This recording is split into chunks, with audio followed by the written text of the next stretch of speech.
Get Skyler Callahan on the line from W Nation, talking West Virginia football, coming off 8-4 in 2018, but with a completely different look when you talk about franchise quarterback and, of course, head coach being the star of just about any program in college football, with Dana Hogerson moving on to Houston and Will Grier that we just saw at the NFL Combine in Indianapolis.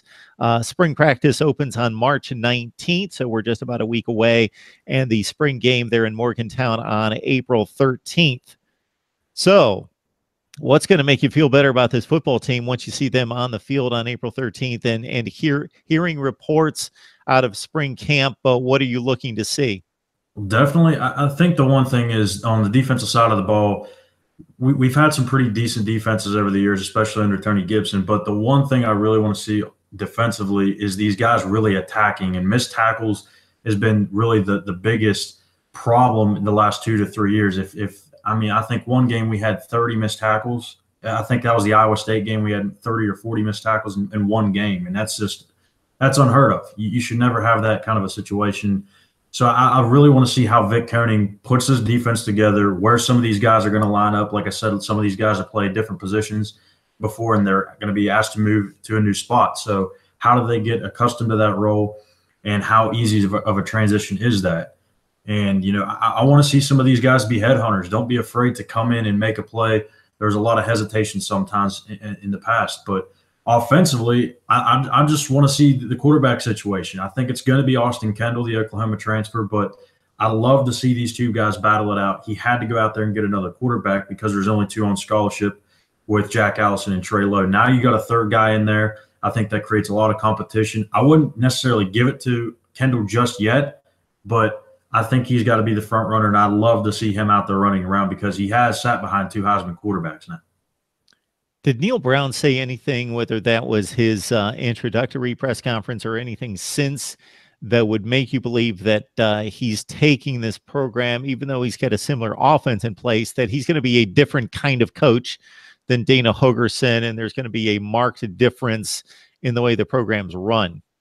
Oh yeah, certainly. It's almost a culture shock when you step in the building. I mean, it's a completely different atmosphere, and there's a new rule now where if you're in the football facility, you cannot be caught in flip flops or practice shorts or anything. You have to be basically in almost a golf etiquette kind of thing. You have to wear slacks or khakis or polo shirt, button up shirt, something dressy, because he said you never know who's going to show up. The AD, the president.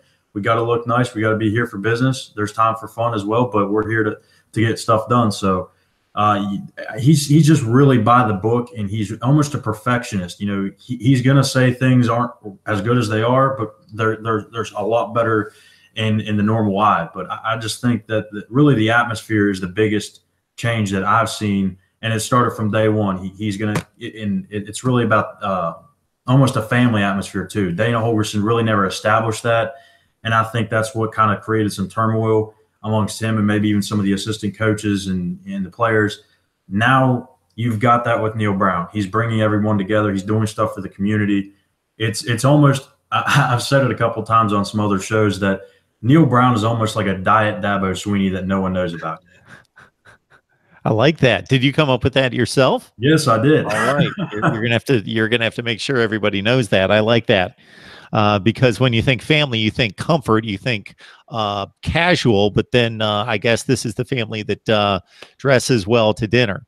Right. They make sure that they've got their Sunday best on. As one high school football coach, a prominent coach in Mississippi, once told me, there are two things in the South that you dress up for, and that's Sunday church and Friday football. That's right. It's like 102 degrees out, and the coach had his jacket and tie on, and somebody had made a comment to it. Maybe it was me, and that was his response. And I just thought that was beautiful.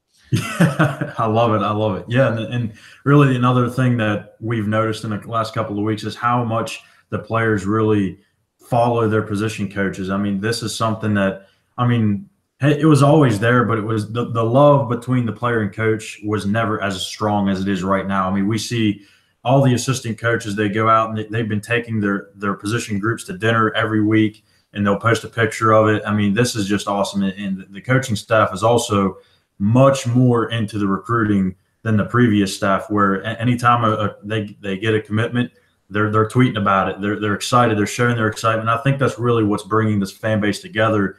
And honestly, I don't know if I've seen the fan base all on the same page since Rich Rodriguez left. Ever since that, it's been almost split down the middle, and I think they're finally bringing everyone together.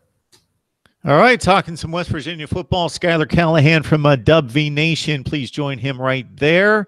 When folks check out your content offerings there on Twitter, what's the whole package of podcasts and writing and everything else involved?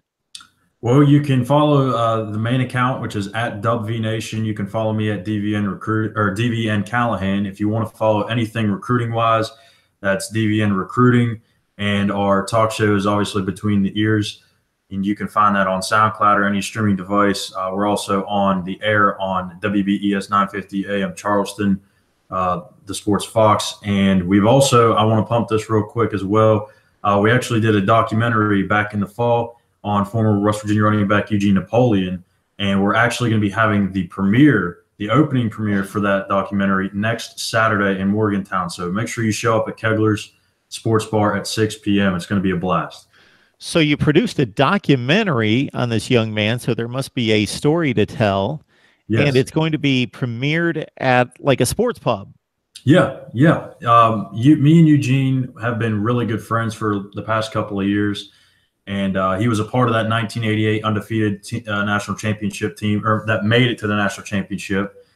Played with the great Major Harris under Don Nealon, who's both of those guys are going to be in attendance. So it's going to be a long week ahead trying to plan for this, but it's going to be really fun. Great atmosphere. We came together probably about a year ago on this idea and said, you know what, West Virginia has never done anything like this. There's movies and shows and stuff all out there about other colleges and their players. And I was like, let's be the first ones to do this. So we're almost doing our little ESPN 30 for 30 on WVU players. That is fascinating. Quite the undertaking. Skyler, I appreciate you stopping by. It's always a good discussion on West Virginia football. Hopefully some folks that love the Mountaineers can see this. We don't have a legion of West Virginia fans here at Mark Rogers TV, the voice of college football, but hopefully with your help, we can change that and bring some of these Mountaineer fans on board. Absolutely. They're missing out. I appreciate you as always, Mark. Thank you so much. I appreciate it. You have a great night. You do the same.